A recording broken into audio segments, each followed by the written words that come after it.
नक्षत्र विज्ञान और देवी देवता भारतीय प्राचीन संस्कृति के अध्ययन के लिए मनुष्य को मानदंड के रूप में या सभी निष्कर्षों के मुख्य कोण के रूप में आकाश की ओर देखना ही होगा। अगर आप संपूर्ण आकाश के दिव्य मानचित्र से परिचित नहीं हैं, तो आपके लिए भारत के आध्यात्मिक लय को समझना मुश्किल हो जाएगा। जिस प्रकार सूर्य अपनी वार्षिक परिक्रमा के दौरान आकाश के नक्षत्र समूहों से होकर गुजरता है, उसी सूर्य को अपनी दैनिक परिक्रमा से देश के नक्षत्र समूह से होकर गुजरना पड़ता है। भारत में 27 नक्षत्रों को 27 तीर्थों से होकर गुजरना पड़ता है। कहीं कहीं एक तीर्थ में 2 या 3 नक्षत्र है। वाराणसी कृत्तिका व रोहिणी नक्षत्र के अंतर्गत आता है। कृत्तिका है शिव और रोहिणी है मां अन्नपूर्णा। काशी का अर्थ है चमकने वाली वर्ण प्लस असी वाराणसी। वर्ण का अर्थ है विभिन्न वर्षों अर्थात विभिन्न संस्कृतियों से है, और असी का अर्थ खड्ग है अर्थात जिसमें बुराई को नाश करने की शक्ति है। कैलाश का अर्थ उस स्थान से है जहां से सारी शक्तियां उत्पन्न होती है। अतः कृत्तिका और रोहिणी दोनों कैलाश और वाराणसी पर अपनी ऊर्जा बिखेरती है। अन्य तीर्थों के साथ भी इसी प्रकार होता है। भारत के सामाजिक और धार्मिक रीति रिवाज और कुछ नहीं बल्कि उन सार्वलौकिक सत्यों के वाहक हैं, और इसी कारण इन्हें भारतीय शास्त्रों में साक्ष्य के रूप में माना जाता रहा है। भारतीय ज्योतिष शास्त्र ने सर्वप्रथम उपर्युक्त सत्यों को महसूस किया और उन्होंने ग्रहों के बजाय नक्षत्रों पर अधिक ध्यान दिया। विश्व में एकमात्र ज्योतिष ने ही अपनी दिशाएं नक्षत्रों के माध्यम से निकाली, जिससे भृगु संहिता की रचना हुई। सर्वोच्च के प्राप्ति की धारणा आत्मचेतना प्राप्त करने की धारणा है। भारतीय ऋषियों ने इस दिशा में काफी कार्य किया। भारतवर्ष में प्राचीन काल से सबसे अधिक विद्वान को ऋषि कहा जाता है। सप्तर्षि मंडल उत्तरी ध्रुव के ध्रुव प्रदेश में अवस्थित है। सप्तर्षि मंडल सांसारिक जीवों का मुख्य स्रोत है। वैदिक काल से ही यह ध्यान अपनी ओर आकर्षित करता रहा है। इस संसार में जीवन चेतना इन्हीं ऋषियों से आती है। सिंह राशि का मघा नक्षत्र काल पुरुष के लिए प्राण या जीवन के समान है। इससे ऊपर ही सप्तर्षि मंडल है। मघा को सप्तर्षियों का प्रलंबन कहा जाता है। सौर इसी कारण इस पर पितरों का शासन चलता है। सप्तर्षि जीवात्मा है, जिन्हें सामान्य तौर पर शिखी कहा जाता है। यही कारण है यह छायाग्रह शिखी, जो केतु के रूप में जाना जाता है, का जन्म तारा हो गया। गया एक मघा तीर्थ है और चेतना की अदृश्य जीवनधारा ही फल्गुधारा है। विषुवीय की शुद्धता से हरेक युग में युगतारा के समांतर राशि का 12 स्थितियों में रहने वाला यह सप्तर्षि मंडल एक ऐतिहासिक परिच्छेद की रचना करता है। यदि हम सप्तर्षि मंडल की विवेचना करें तो इस संसार के सभी रहस्यों को जान सकते हैं। ज्ञान की यही प्राप्ति विज्ञान है। जिस मधु ने इन ऋषियों की उन्मत्त किया वह सोमधारा थी, और जिन देवताओं ने इस सोमधारा का पान किया वे सुर कहलाए। सुरधारा की यह धारा हाथी के सूंड के शक्ल में है, जिसे गणेश के रूप में जाना जाता है। इस विराट ब्रह्मांड के सारे ग्रह और तारे अपने अस्तित्व के लिए इस सोमधारा पर निर्भर हैं।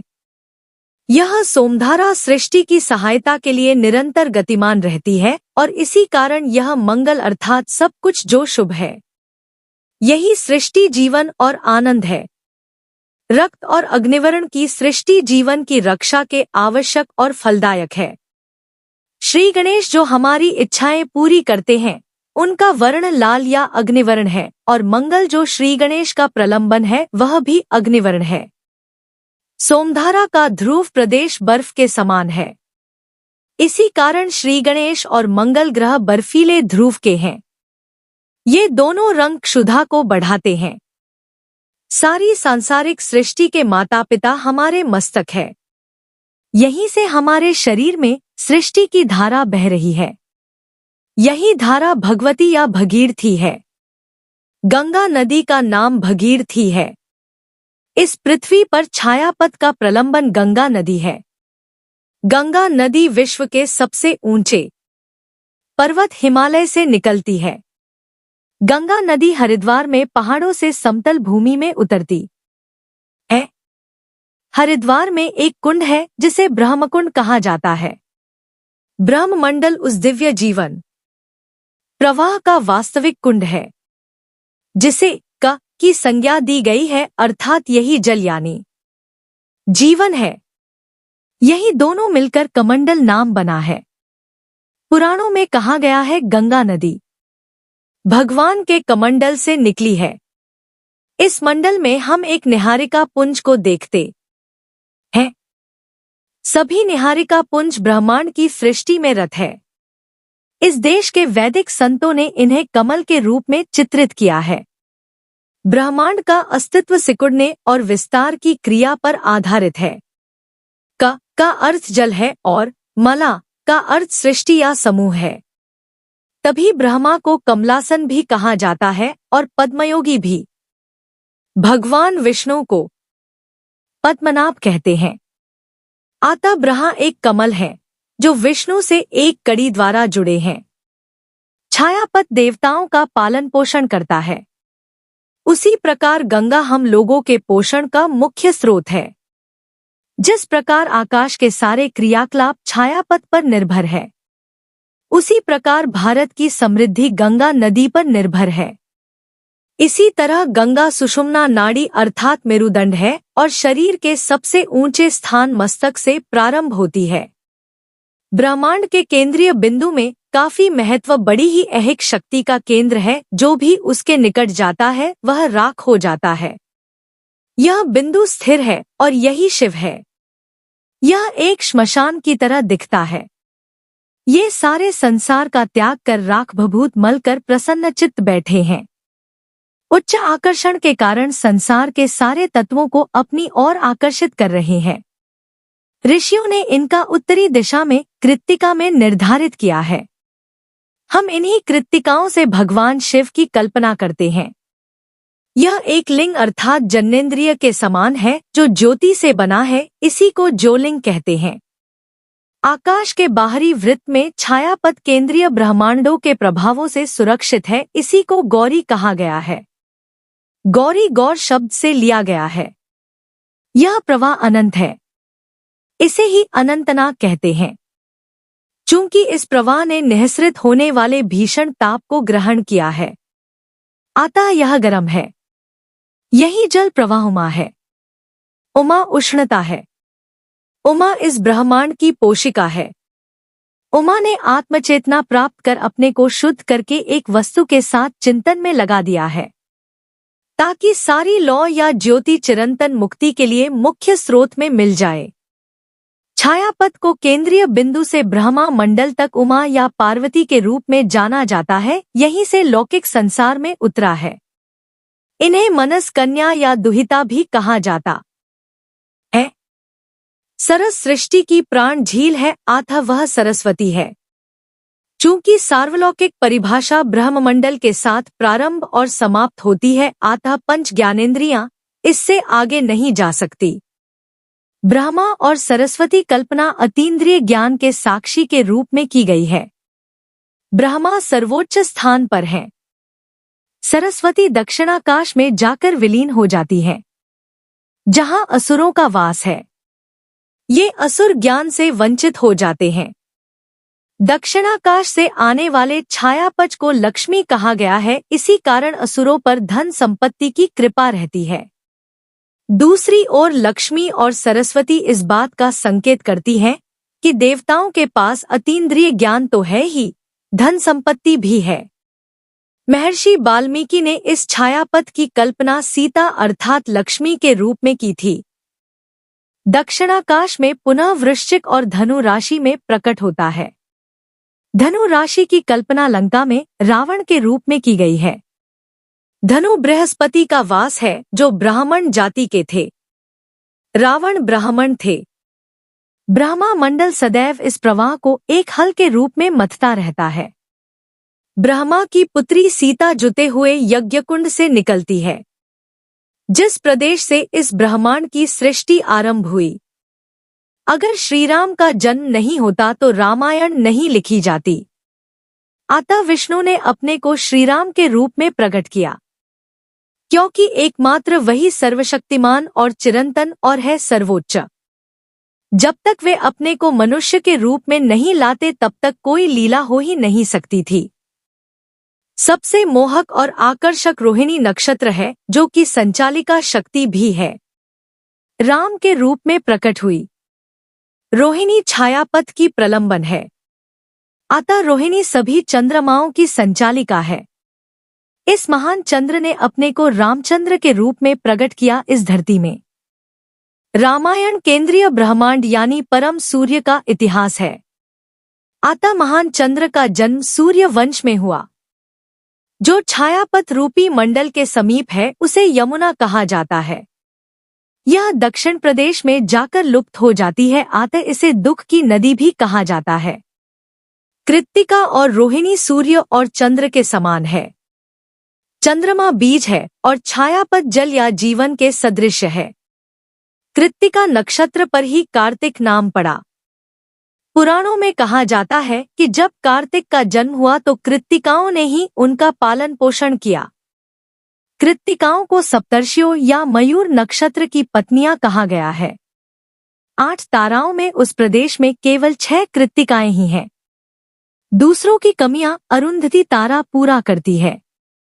अरुंधति महर्षि वशिष्ठ की पत्नी है। वशिष्ठ इस जगत के पिता है। कार्तिक का वाहन मयूर है। भारतीय ऋषियों ने मोक्ष प्राप्ति के लिए नक्षत्रों से मिलते जुलते देवी देवताओं के स्वरूप को समाधि अवस्था में प्राप्त किया। ऋषि अपने अंतःकरण से इनकी पूजा प्रार्थना करते रहे। उपनिषदों का महत्व राष्ट्र की बहुत कुछ उन्नति और अवनति, उत्थान और पतन, विकास और ह्रास उसकी शिक्षा और उसकी संस्कृति पर निर्भर है। शिक्षा के ही आधार पर दैवी आसुरी प्रवृत्तियों का बीजारोपण होता है। किसी देश, जाति, समाज के आदर्श निर्माण में सबसे बड़ा हाथ उसकी संस्कृति का होता है, और जिस देश की संस्कृति जितनी अधिक लोक कल्याण की भावना से ओतप्रोत होगी, उस देश के आदर्श उतने ही चिरस्थायी होंगे। यही कारण है कि भारतवर्ष ने महात्मा गांधी, स्वामी दयानंद, शंकर और बुद्ध को उत्पन्न किया तो यूरोप ने हिटलर और मुसोलिनी को। जिस देश की सांस्कृतिक पृष्ठभूमि जितनी अधिक लोक कल्याण की भावन से ओतप्रोत होगी, उस देश के आदर्श उतने ही चिरस्थायी होंगे। प्रश्न उठता है, यह संस्कृति क्या है? या यह संस्कृति सभ्यता का पर्यायवाची शब्द है या नहीं? सभ्यता तथा संस्कृति में आधारभूत भेद है। सभ्यता शरीर है, संस्कृति आत्मा है। सभ्यता बाहर की चीज है, संस्कृति आंतर की चीज है। सभ्यता भौतिक विकास का नाम है, संस्कृति आध्यात्मिक विकास का नाम है। रेल, तार, रेडियो, मोटर, हवाई जहाज इत्यादि ये सब सभ्यता के विकास के निदर्शक है। सच्चाई, झूठ, ईमानदारी, बेईमानी, संतोष असंतोष, संयम संयमहीनता आदि ये सब संस्कृति के ऊंचे या नीचे विकास निदर्शक है। संस्कृति का उद्भव जाति के जीवन के किसी ऐसे सशक्त विचार से होता है जो उस जाति के जीवन रूपी वृत्त का मानव केंद्र होता है। उस जाति के विकास की संपूर्ण धारा उसी विचार रूपी स्रोत से मानव प्रवाहित होती है। जिस जाति के पास उसे जीवन को विकसित करने वाला ऐसा सशक्त केंद्रीय विचार नहीं होता, उस जाति को संस्कृति शून्य के बराबर होती है। जिसके पास होता है उसकी संस्कृति उस जाति की सैकड़ों में एक बना देती है। भारत सदियों तक पराधीन रहा। इस पराधीनता को भारत के शरीर ने माना, इसके आत्मा ने नहीं माना। क्यों नहीं माना? इसलिए क्योंकि भारतीय संस्कृति के आधार में कोई ऐसा केंद्रीय विचार था जो दबाए दब नहीं सका, मिटाए मिट नहीं सका, हटाए हट नहीं सका। और इस केंद्रीय विचार के निर्माण से साहित्य का बड़ा भारी योगदान रहता है। भारतीय साहित्य में उपनिषदों का इस विचारधारा के निर्माण में अत्यंत महत्वपूर्ण योगदान रहा है। केवल भारतीय साहित्य में ही नहीं, अपितु विश्व साहित्य में भी उपनिषदों की गणना की जाती है। जिन विद्वानों ने निष्पक्ष भाव से इसका अध्ययन किया है, उपनिषदों के विषय में उनकी सम्मति और विचार अत्यंत महत्वपूर्ण हैं। उपनिषद ने न केवल हिंदू धर्मावलंबियों पर ही अपना प्रभाव डाला, अपितु उन्होंने अन्य धर्मावलंबियों और विदेशियों को भी भारतीय विचारधारा की ओर आकृष्ट किया। औरंगजेब के बड़े भाई शाहजहां दाराशिकोह ने सन 1557 से 1674 ईस्वी तक उपनिषदों का फारसी भाषा में अनुवाद किया। उसने उनकी भूमिका में लिखा है कि उपनिषदों का अध्ययन आत्मा में शाश्वत शांति और आनंद की उत्पत्ति करता है। कहते हैं कि औरंगजेब की बेटी जेबुन्निसा ने भी अपने चाचा दाराशिकोह से उपनिषदों की शिक्षा प्राप्त की और अपने जीवन में परिवर्तन कर लिया। उसके बारे में एक कथा है कि उसके पिता को एक चीनी व्यापारी ने एक सुंदर दर्पण भेंट में दिया। यह दर्पण उसने अपनी पुत्री जेबुन्निसा को दे दिया और एक दिन उसकी दासी से वह दर्पण गिरकर टूट गया। दासी डरी हुई और सहमी हुई उसे पास आई और कांपती वाणी में बोली, मुझे माफ कर दीजिए राजकुमारी जी, मेरी गलती से वह दर्पण जो चीन से आया था टूट गया है। मैं दंड की प्रतीक्षा कर रही हूँ। परंतु जेबुन्निसा मुस्कुराकर बोली, अच्छा हुआ विलासिता का सामान था, समाप्त हो गया। मैं दिन प्रतिदिन उसे देखती तो अभिमान होता, अब उसे देखूंगी नहीं तो अभिमान भी नहीं होगा। जर्मनी के महान दार्शनिक शोपनहावर ने लिखा कि संपूर्ण विश्व में उपनिषदों से बढ़कर उपादेय और उदात्त अन्य कोई अध्ययन नहीं। उससे मुझे जीवन में शांति मिली और यह मरते समय भी मुझे शांति प्रदान करेगी। मैक्समूल ने अपनी पुस्तक India how can it teach us में लिखा, मैं उपनिषदों का बहुत ऋणी हूँ, उनसे मुझे अपने जीवन सुधार में बहुत सहायता मिली है। ये उपनिषद ग्रंथ सारे संसार के धार्मिक साहित्य में आत्मिक उन्नति के लिए सदा एक बहुत उच्च और समादरणीय स्थान घेरे रहे हैं और सदा घेरे रहेंगे। पालड्यूस नामक स्वीडन के एक विद्वान ने लिखा है कि उपनिषद गहन अगाध पर्वत कूप के समान है, जिनमें उन पर्वतों का निःसृत जल भरा हुआ है, जिन पर्वतों का अनंत हिम दिन में सूर्य रश्मियों द्वारा प्रकाशित होता रहता है और जिसको तारों भरी रजनी अपनी मृदुल किरणों से निरंतर सौंदर्य प्रदान करती रहती है। श्री अरविंद ने लिखा है, यदि कोई वैदिककालीन मनुष्य आधुनिक भारत में पदार्पण करे तो अपनी संतानों को जादू टोने के चिथड़े में विश्वास करते देखकर तथा सिद्धांत को भूलकर भटकते हुए पतनोन्मुख लोगों पर दृष्टिपात करके चकित हो जाएगा। उसे उपनिषदों के वंशजों की मानसिक दरिद्रता, गतिहीनता, विज्ञान शून्यता, कलात्मक कुंठा तथा रचनात्मक प्रवृत्ति की दुर्बलता देखकर महान आश्चर्य होगा और होगा दुख। वास्तव में उपनिषदों की इस महत्ता का कारण क्या है? जब हम यह विचार करते हैं तो हमें पता चलता है कि इन्होंने बिना सांप्रदायिक भेदभाव के जीवन की वास्तविकताओं और मनुष्य के कर्म पर विचार किया है। छांदोग्योपनिषद 7-1 में एक कथा आती है। नारद संत कुमार ऋषि के पास गए और कहने लगे, भगवान, मैंने दुनिया का सब कुछ पढ़ डाला, चारों वेद, विज्ञान, नक्षत्र विद्या कुछ नहीं छोड़ा, परंतु मेरी आत्मा को शांति नहीं मिली। मैं मंत्रवित हो गया हूँ, आत्मवित नहीं हुआ। प्रकृति का ज्ञान मंत्र ज्ञान है, आपका ज्ञान आत्मज्ञान है। भगवान, मैंने सुना है, तरती शोकम आत्मवित, जो आत्मतत्व को जानता है, आत्मवित हो जाता है, उसे शांति मिल जाती है। मुझे आत्मा का उपदेश दीजिए। सचमुच जब तक मनुष्य अपने को नहीं पहचानता तब तक उसे सुख, शांति और ऐश्वर्य नहीं मिलते। ग्रीक देश के विशाल डेल्किन मंदिर के द्वार पर उस देश के 7 बुद्धिमान महापुरुषों के ज्ञान का सार, अपने को पहचानो, यही सफल जीवन का मूल मंत्र है, लिखा है। कठोपनिषद में नचिकेता की कथा का उल्लेख है। उसे यम ने कहा, तू हाथी, घोड़े, संसार के ऐश्वर्य, भोग विलास, प्रकृति पर शासन जो कुछ चाहे मांग, आत्मज्ञान बड़ा कठिन है, इसे मत मांग। नचिकेता ने कहा, भौतिक वासना में तो एक जन्म क्या, सैकड़ों जन्म लेते जाए तब भी नहीं मिटती। आत्म तत्व के दर्शन कर लेने पर भौतिक जगत स्वयं हाथ जोड़कर खड़ा हो जाता है। भगवान मुझे आत्मा का उपदेश दीजिए। नचिकेता और यम के कथोपकथन में जीवन और मरण की समस्या हल की गई है। द्वितीय पल्लव के 5वें मंत्र में यमराज नचिकेता से कहते हैं, अविद्या में पड़े हुए मूढ़ व्यक्ति अपने को धीर और पंडित समझकर अंधे के द्वारा ले जाए जाते हुए अंचे की तरह चारों ओर उल्टी चाल चलते हैं। इसके आगे यम ने कहा है, उस दुदर्शनीय, निमूढ़, प्रच्छन्न, गुहा में छिपे हुए, गहर में स्थित और पुरातन आत्मा को अध्यात्म योग के द्वारा परमात्मा जान लेने पर बुद्धिमान पुरुष हर्ष और शोक में छूट जाता है। आत्मा जन्म और मृत्यु से रहित है। यह मेघावीय है। यह किसी से उत्पन्न नहीं। इसके समान अन्य कोई दूसरा पदार्थ नहीं। यह अजन्मा, नित्य, शाश्वत और पुरातन है।